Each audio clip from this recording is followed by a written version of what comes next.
Recorder's on whenever you're ready.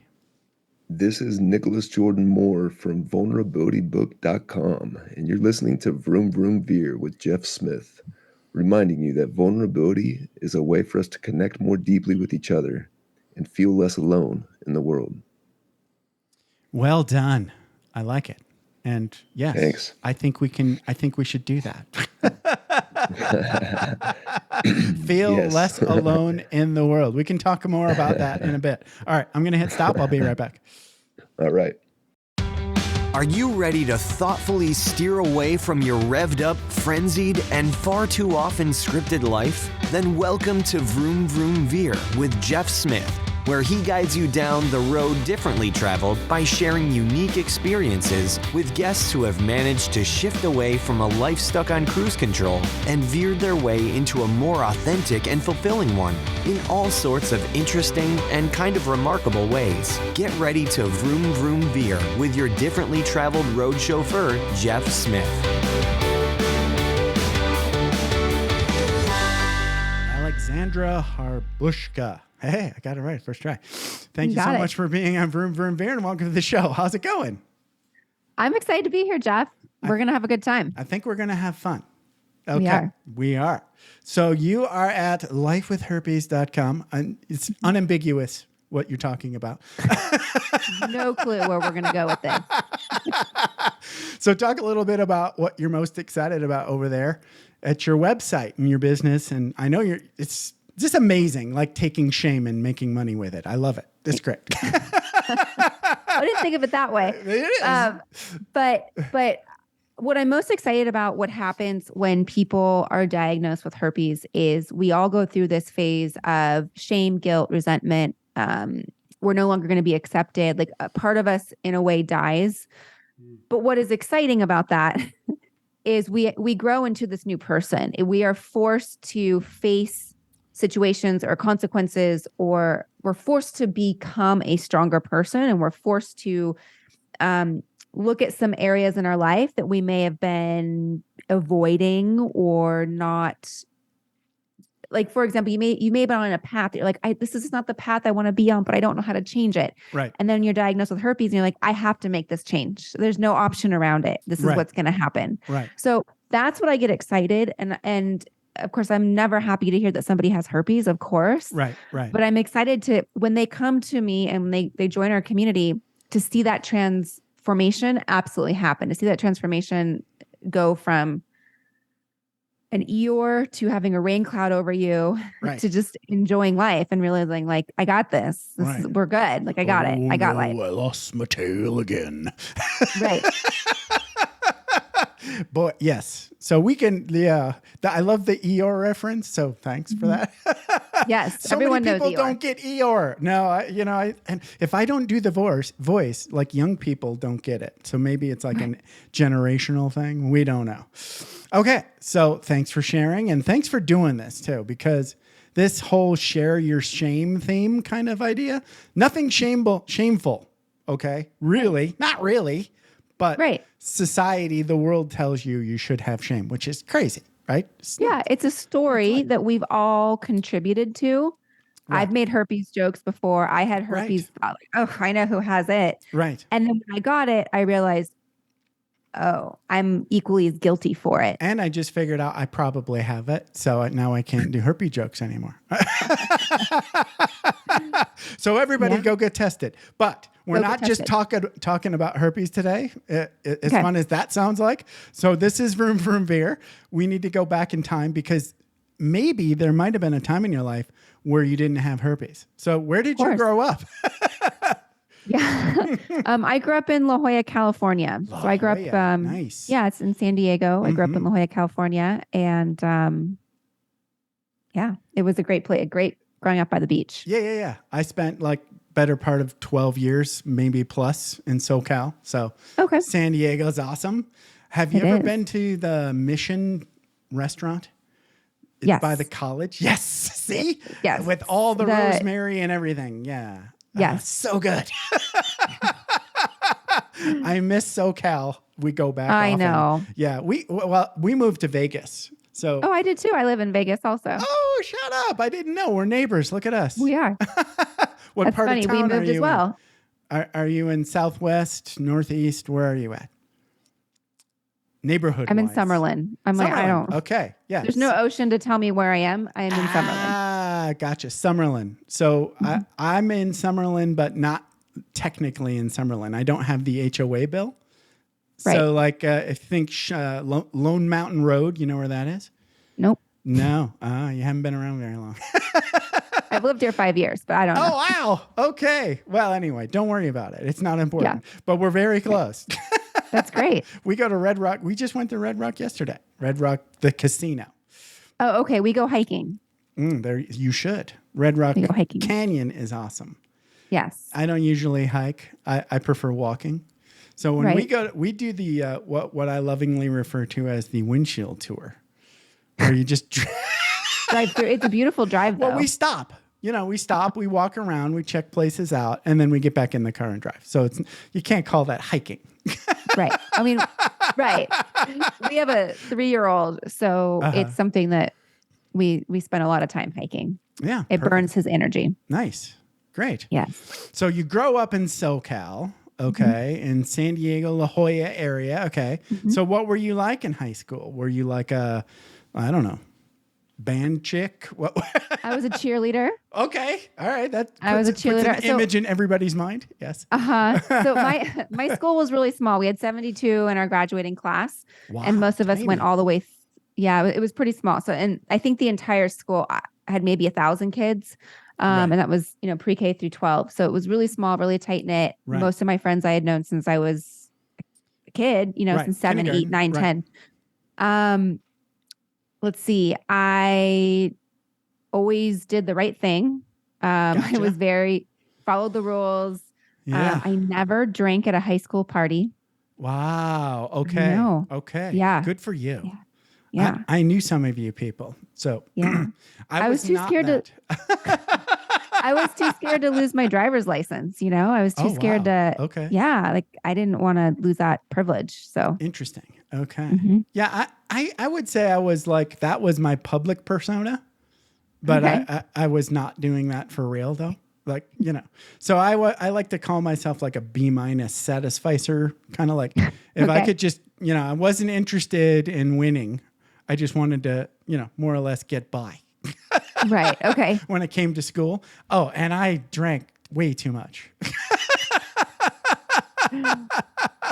Where did you grow up? I grew up in small town Michigan. Okay. Yeah. So like imagine like going to Green Bay, Wisconsin, and that's like super north of Wisconsin. And keep going another 50 miles. So it's like really like frozen tundra plus 50 miles more northeast. So fabulous. Yeah. Definitely not the SoCal weather. All I wanted to do was escape. Imagine. But definitely partying. I mean, everybody partied though.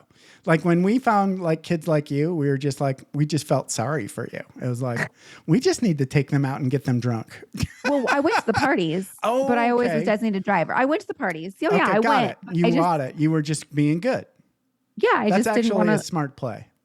Yeah, and the teachers would find out who was there, and they'd somehow find out who was drinking, and I was like, I didn't want to be on that list. So yeah. I could tell really funny stories about being way too drunk as a high school kid, but that's not this show. So it sounds like you probably went to college, but I won't assume. I did. You did. Okay. Where'd you go to college? So I started off at San Diego State. Nice. Where's San Diego State? Is that just in town there? Yeah, it's La Mesa. It's off the Interstate 8. It's east. Yep.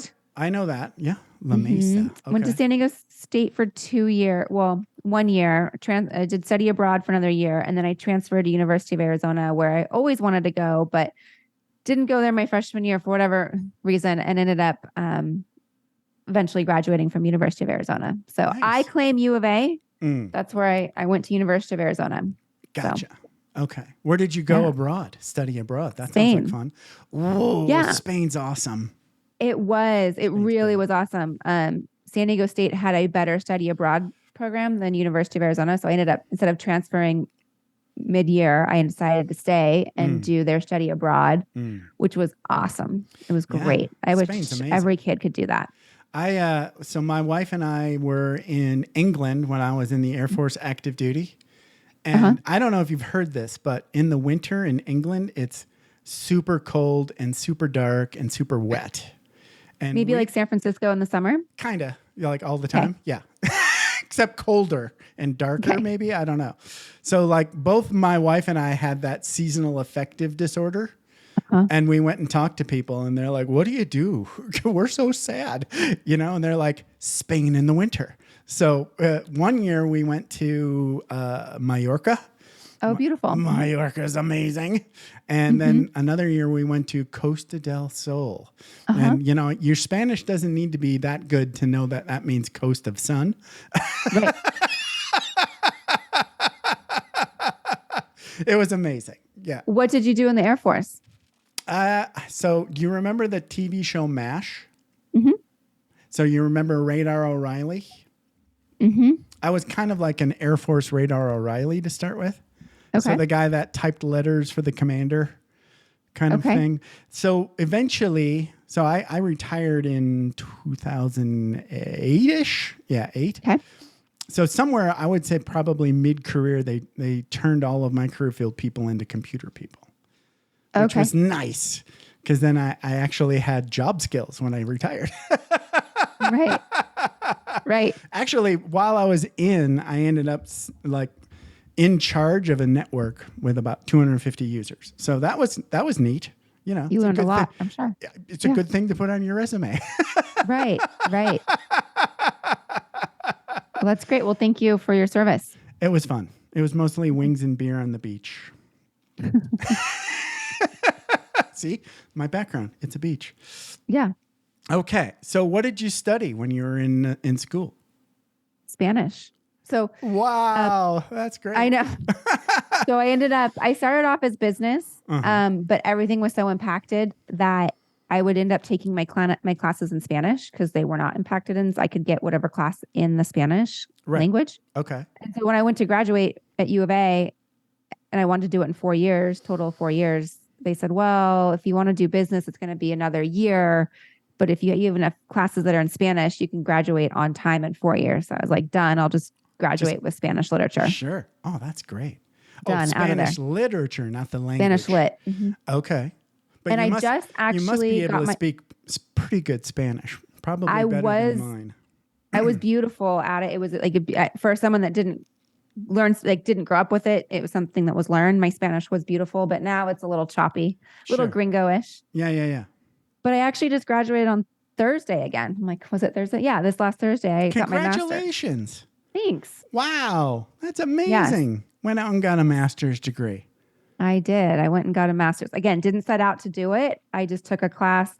I had my son was born in 2020 and it was the shutdown. And I was at this point of like, wow, I like this child is a miracle. Like I think every baby's a miracle. Every life is this miracle. And like, why was I so blessed to be a mother? And so I wanted to take a Bible study course, but then it was COVID. I'm like, well, I can't do that. So I'll just take a class online. Okay. And then I took a class and I took another class. And then as I kept taking classes, because you were having university, fun? Yeah, I had fun with it. I mean, sometimes it's like, why did I do this? Right.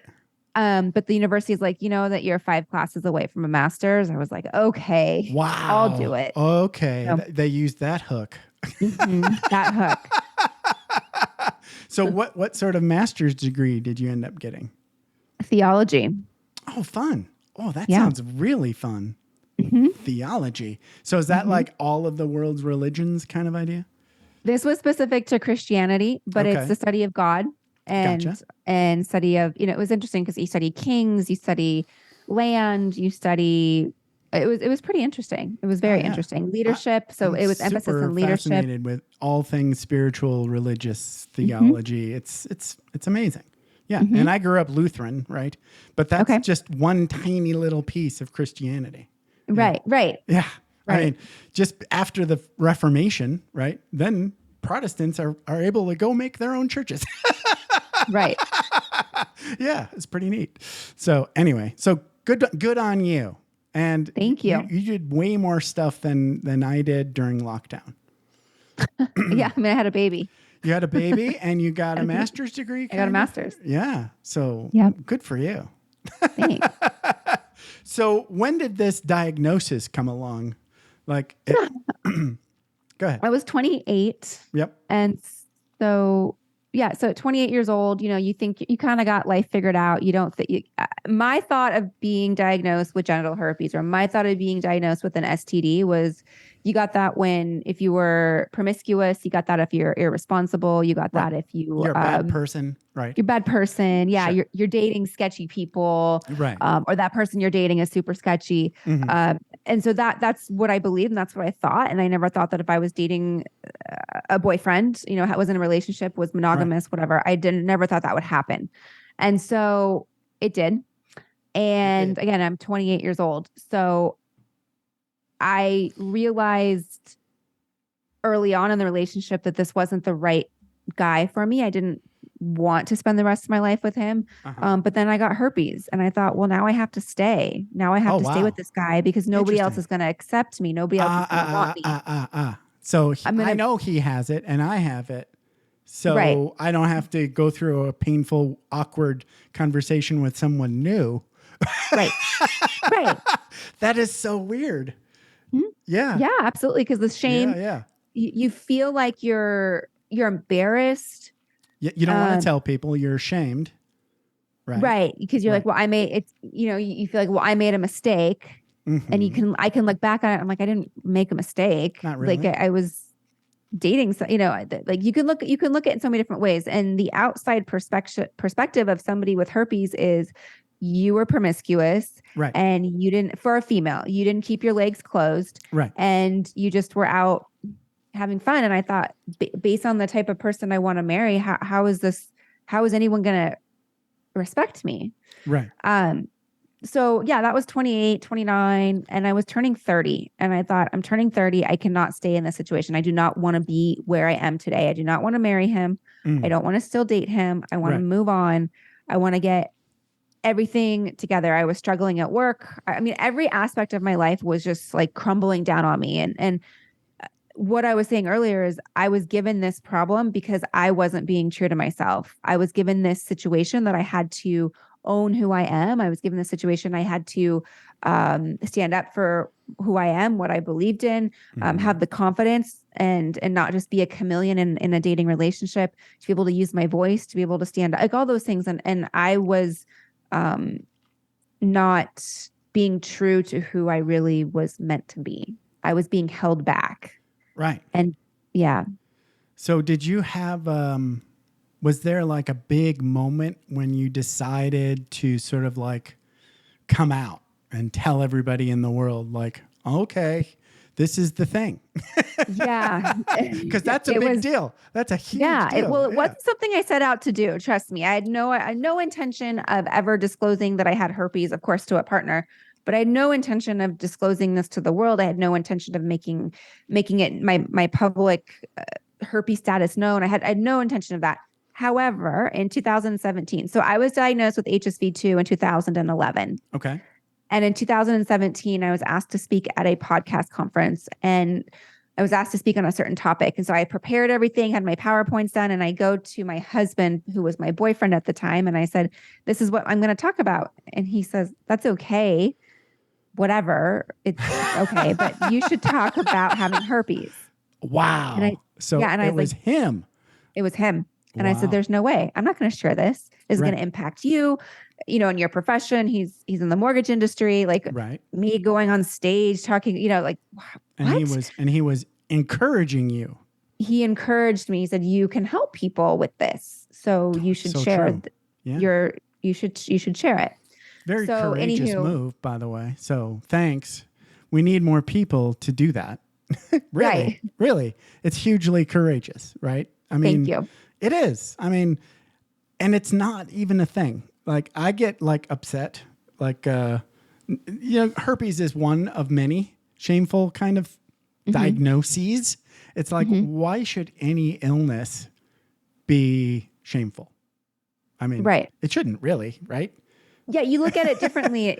Right. You know, if you're as a woman, if you're diagnosed with breast cancer, people show up with casseroles. Right. And exactly. when you're diagnosed with herpes, it's like, Right. ooh, well, I Right, know why right. you got it. Right. Unfriend. Right. Yeah, exactly. What's wrong with you again? Right. Yes. Right. Yeah. Scary and sad. So thank you for that. Thanks for sharing. Welcome. So let's go through like that, the emotions in deciding to do that. That's kind of like coming out with herpes. To share. Yeah. Yeah, exactly. Right. Publicly.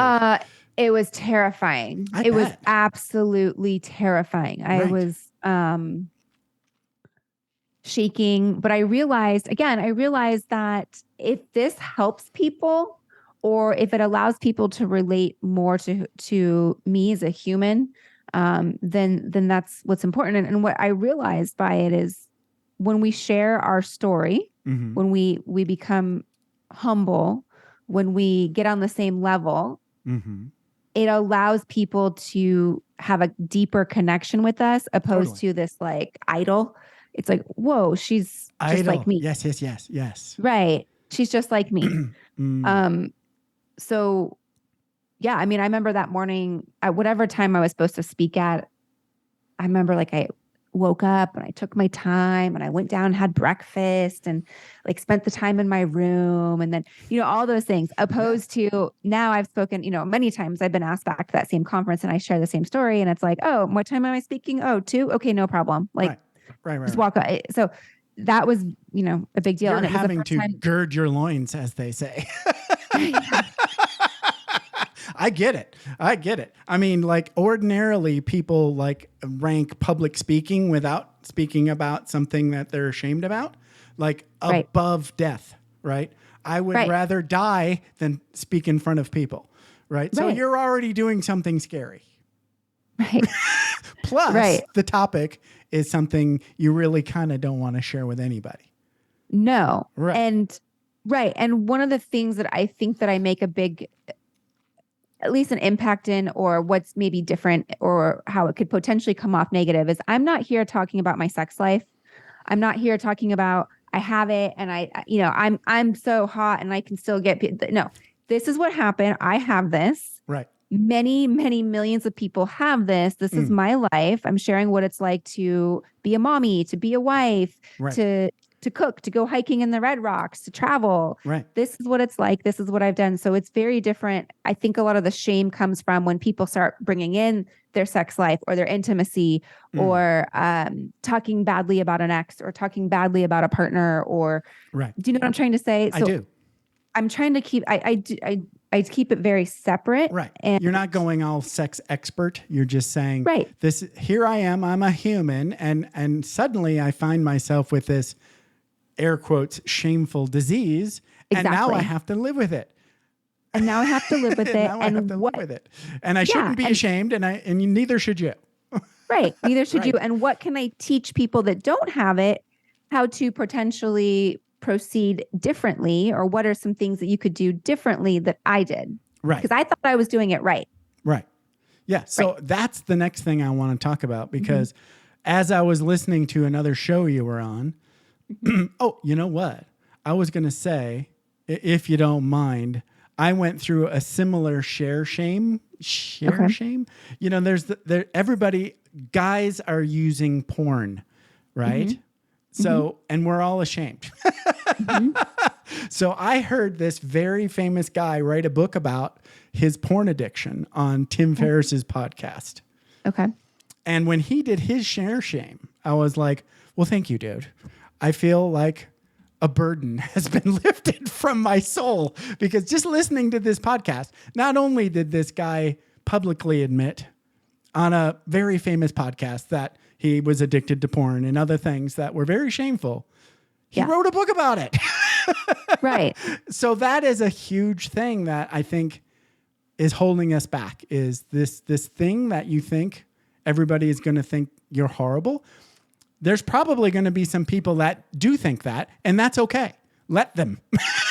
Right. That's fine. That's fine. Right. You don't even know them. Why should you care what they think? Right. Exactly. And if you do know them, you get to see their true colors. Exactly. It's almost like a win-win with authenticity. Mm-hmm. So when you're being an authentic person and you're just, not being salesy and not being like, oh, I don't have an agenda, I just want to talk, right? Human to human. Right. A good portion of people don't want to be on your show anymore. Right. And that's okay. It's okay. It's okay. It just means either we just don't put this out or it's just going to be a short show and you're not going to talk much. Both are okay. Right. Okay. So now let's get into this, like the things that you learned about like herpes that you never wanted to know. Like most people have herpes, right? Most people have herpes. Right. They don't know they have it Right. because Like me, they're not I think tested I have for it. herpes now. I need to go get tested. Right. You got it. Yeah. If you've never been tested. So here's the thing. It's so common and we pick it up wherever. We pick it up from a family member. We pick it up orally or genitally. When I say genitally, I don't mean from a family member, but you could get it from like a something in the environment orally, right? I think. Well, so it's skin to skin transmission. Okay. But so it's not bodily fluids. People say, women will say, can I breastfeed? Or yes, like that has nothing to do. It's skin to skin transmission. But bodily fluids can be a way that it's like a vehicle that it transmits it. So for example, let's say you have oral herpes and let's say you have a cold sore, you have an active blister. Right. And let's say you share a chapstick with your significant other or your roommate or whatever, or you're, on the dance team and all the girls share lipstick to whatever. So you share that lipstick or whatever it is that you share gets passed around and can infect people that way. Gotcha. Another way so people with oral herpes don't realize that it can be sexually transmitted. And so you can use your saliva when you're intimate with a partner, and let's say you have a cold sore and you use your saliva, that can transmit it. Right. Or you can obviously do things with your mouth with your partner, and that can also transmit it. Right. And so you don't realize that. Oral sex, these kinds of things. All those things. Yes. Right. And so we don't realize, a lot of us that have oral herpes don't realize that we also can transmit it to a partner. So that's one thing. So 2 out of 3 people have HSV1 and 1 out of 6 have HSV2. Mm-hmm. So when you look at those numbers, it's roughly 80% of the population is living with some type of herpes. And they just don't know. And you just don't know because people are not diagnosed with it. It's not included on the STI panel. So even if you are a responsible sexually active adult and you go get tested, or you have a couple that's like, let's go get tested before we move to this next level, and they don't add herpes on the test. And so they both show up like, oh, we're negative for everything. And boom, someone has herpes and they don't know. Wow. So that happens all the time, unfortunately. It happens in marriages. It happens all the time. Crazy. Yeah. Why don't we just, add it to the test? I know. This is, the other thing I know this is a digression, but as you talked about in another show, it hides out a lot like chicken pox and what's the other thing that becomes chicken pox? Shingles. Shingles, right. So it hides out in your nervous system somewhere and then it's dormant. So it's basically, you can have it and you'll have it for the rest of your life. It's not like it's going away. Right. No. And chickenpox is a cousin. It's also a herpes virus. Oh, interesting. Okay. So chickenpox is herpes. I have that too then. Yeah. Epstein-Barr. And I had shingles and it sucked. It's very similar. I haven't experienced shingles. Right. But it's very similar. It's a nerve. It's a painful experience. So it is the same thing. It is not same thing. I want to clarify. It is a cousin. It is herpes, but it's its own thing. Has its own viral DNA. Interesting. Wow. See? Yeah. Learned more. As soon as you started talking about hiding out in the nerves, I was like, wait a minute. I've heard this before in my life. Okay. Mm-hmm. So let's talk about things to do when you've been diagnosed, I guess.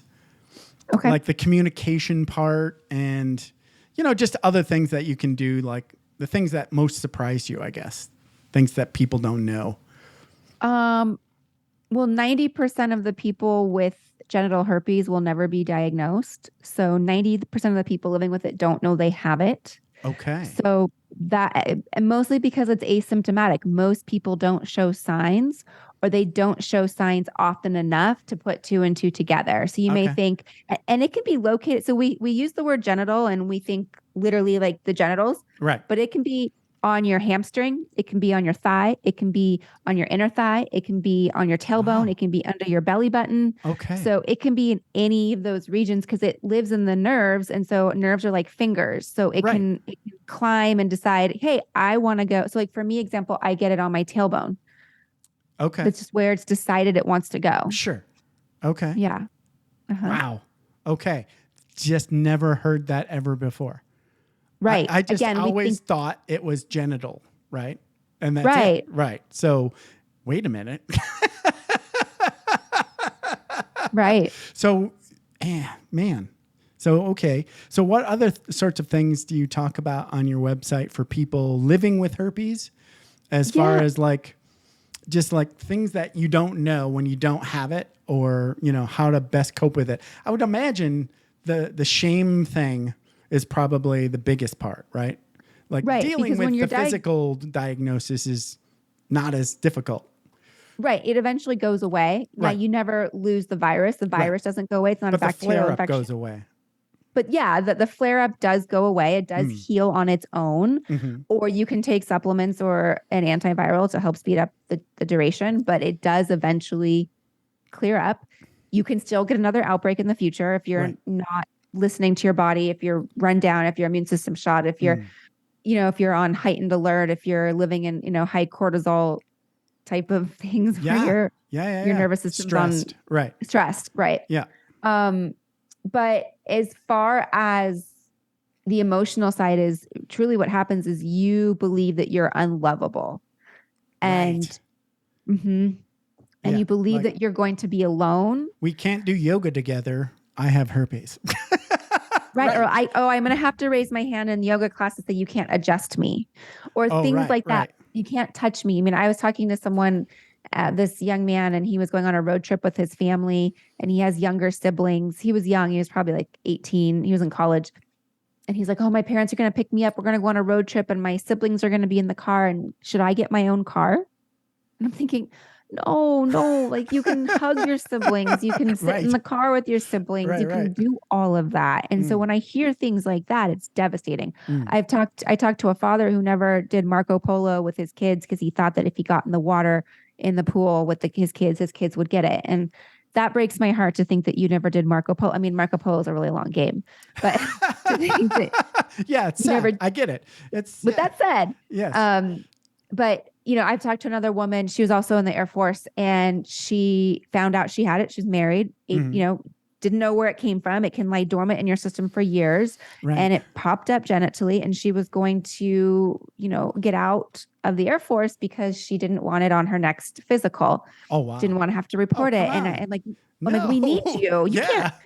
Don't let this virus. Yeah, we need you. We need people like you. Right. And another woman.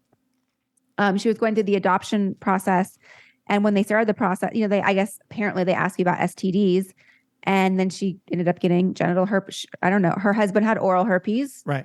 Went down on her. She ended up getting it genitally, but now she has quote unquote genital herpes. Right. And so she pulled out of the adoption process because she didn't want to put that on the paper. And I'm thinking, there's babies that need you. And again, it's this fear, back to what we were talking about. It's, you feel that you're unlovable and you feel that you're unworthy of happiness. And this is love, everything. And well, I'm shameful. I'm living in this sin. And so I'm going to stay just right here and just. You've got an invisible red letter A, but it's not correct. A, but you know what that means. You have, yes. Yep. The S, the big S of shame.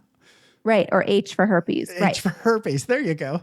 So the other thing that I thought of, not really related, but shameful nonetheless, which it shouldn't be. I did massage school around 2012. Okay. And I had these skin breakouts, like everywhere you can imagine. But for massage, I was having like, rashes on my fingers. Okay. So you can't do massage when you've got a rash on your fingers. And I was in school, right? So horribly embarrassing. Like I actually went and said, I went into the doctor, and I think this was a GP kind of doctor, just like a general practice. And they were guessing, and their guess was fungus. And I was like, okay, give me an antifungal, right? I'm very much like, I'm not shamed yet, right? I'm like, okay, give me the antifungal. But then the massage school was like, okay, well, if you're going to touch people, you have to wear these gloves. And that was fine for my fellow classmates. But when it came to a client in the student clinic, they paid for this, right? And she's like, I don't think I can handle this massage with your gloves on, right? And I was like, well, it's either that or the fungus on my hands. And she's like, okay, massage over, right? And and I'm like, I get it, right? And then I went and talked to the school principal or whatever it was, right? And she's like, yeah, don't say fungus. I went, yeah, pretty good idea. Note to self, don't say fungus to a massage client. But anyway, that ended up lasting probably 10 years before it actually got really addressed. And it turns out it is sort of like eczema, but it doesn't look like eczema. So it doesn't really have a real name. So they're calling it atopic dermatitis. Okay. So you just break out anywhere, right? So it ended up breaking out on my ankle, and I didn't know what to do, right? So I was doing everything, and everything I did was wrong and made it worse to the point where I ended up in the emergency room with like my ankle was like 3 sizes too big because I got a secondary infection just from scratching. It was disgusting. Finally, I was like really, really flared up, like right before lockdown. I want to say like I had an appointment for the day of lockdown. So 17 March 2020, I went to see a dermatologist, and he gave me this sheet of things to do with atopic dermatitis. Like you don't need to wash everywhere. Just wash the things that stink. Okay. Right. So then also never use a loofah. Don't use super hot water. It was just a list of things to do. And then, oh, by the way, if you need it, use this cream if you have a flare up. It changed my life. I'm now not cured, but I'm okay. Right. Wow. So yeah, so 10 years, 10 years of thinking there's something wrong with me and nobody gives a shit. Right. Oh, I'm so sorry. Well, I got over it. But the only reason I went to the doctor was because my mom and dad came out to visit me right before lockdown. And they're like, you got to get that checked out. I was like, I know. It's like, I just didn't want to go back because I was afraid they were going to say it was a fungus again, Yeah. So somewhere in those 10 years, they figured it out. Well, but I can see like that could be very similar is people could say, well, that's not herpes. You know what I mean? Or is it herpes? Like you have a rash and it could have been have been genitally in a genital area, and it could have been herpes. I'm not saying for you, but someone similar could have said, well, like that's just contact dermatitis, or that's my psoriasis, or that's my this, or I nicked myself shaving or whatever. That's not herpes. There's no way it's herpes. I don't have herpes because I wouldn't get it. Right? Yeah. Well, I the thing that made me mad was just, I think we're programmed as kids to say like, we're less like people, animals. And we just think like the doctor is like a mechanic and he's working on a machine. He's like, oh, you've got this. Here, have this. It's super simple. It's not. They're figuring shit out too. Right. I think the answer that I don't know is that it's basically, what was the first thing I said? Now I can't. The other thing. No. The skin disorder that is named eczema. Okay. Eczema. It's basically eczema that doesn't look like eczema. So if a doctor or dermatologist looks at it, they go, well, it doesn't have the the presentation of eczema. So it's probably not eczema. Turns out now all the treatments for eczema say eczema / atopic dermatitis. So I don't know, but I figured it out. So that's good for me. Good. Yes. So, okay. So let's talk a little bit more about how people can get in touch with Alexandra Harbushka as we wrap up in our last 10 minutes or so here. If you have herpes or you have a loved one that has herpes or maybe just want to know more about it, I don't know. Right. I do have a download. I do have a 21-page ebook that is at outbreakremedies.com. Okay. And I've been working on this since 2017. I continue to update it. I continue to add to it. I continue to change. So it does have a lot of information Evolving there about book. Yes. It's evolving. Yeah. And I'm like, oh, now it's 21 pages. That's great. Went from 3 to 21. Yeah. So it took me 10 years to get my 21-page PDF, but go for it. Yes. There we are.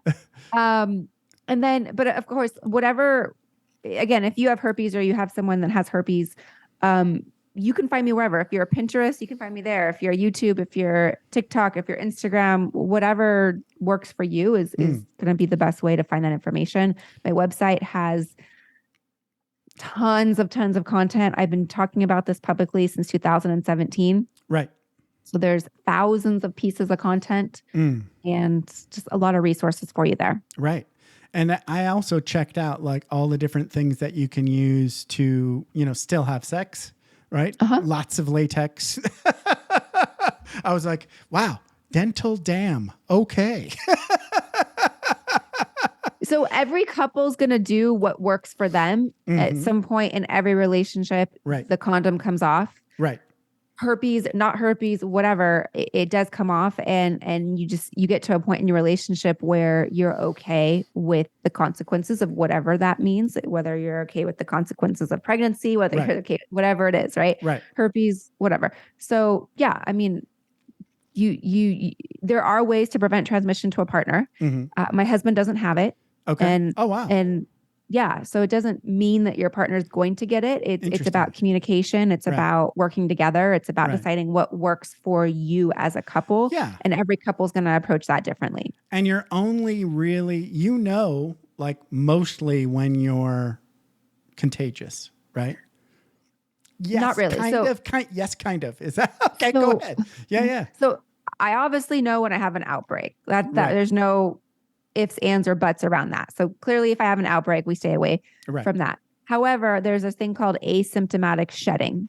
So even though you may not have an outbreak, the virus wants to shed. And when that happens, the host has no idea. There's no itching, there's no tingling, there's no blister, there's no bump, there's no idea. So the majority of transmissions, unfortunately, do occur without an outbreak. Right. Okay. Wow. But again, it's just a matter of communicating with your partner. Are you run down? Are you, what's going on? Are you taking supplements that help boost your immune system? Are you taking supplements that are herpes specific to help keep the virus dormant? Wow. And you guys can work together. That's amazing. So what was the last thing you added to this book that you just learned? Do you remember? Okay. What comes to mind first? It doesn't have to be. I changed. I think I changed up some natural remedies. And originally when I wrote it, I was very pro taking the antiviral. Okay. And now that I've had herpes for so long, and now that I'm also in my 40s, I also look at it as you don't need to take the antiviral. There may be a time in your relationship where you want to take it. I compare it to birth control. There may be a time in your relationship where birth control is just going to be the easiest thing. Right. But there's a time in your relationship where you're like, I'm okay. Right. So I don't want to take an antiviral daily. So I don't take one daily, even though it is a higher risk of transmission. Right. But look at your situation, look at what your relationship is like, look at where you're at. Right. Well, it's, I think another important thing you just said was like, stay healthy, right? Take care of yourself, self-care. Like I know whenever you're sick, then everything is going to start. Right. So that means you're probably going to get more likely for a breakout and, or that shedding that you were talking about. Exactly. Right. So, okay, sunshine and vitamin D for everybody. Right, exactly. Right. Okay, Alexandra Harbushka, this has been a blast. Thanks so much for hanging out with me for about an hour. I've loved every minute of it. I love being a guest on your show. I love getting to know you, talking about SoCal. And thanks for having me as a guest. This has been a blast. Let me tell you, it was scary saying yes, but I did it. So good on me. I'm glad you did. I'm glad I did too. Thank you for being you and for sharing your story. It's amazing. We need more people like you to help us get through this thing called life. Thank you so much. Have a good one. Bye. Thanks for taking the time to ride along with us on another episode of Vroom Vroom Veer. For podcast info and show notes, be sure to head over to vvveer.com. That's VVER.com. Man, that's fun to say. And we'll catch up with you next time here on Vroom Vroom Veer.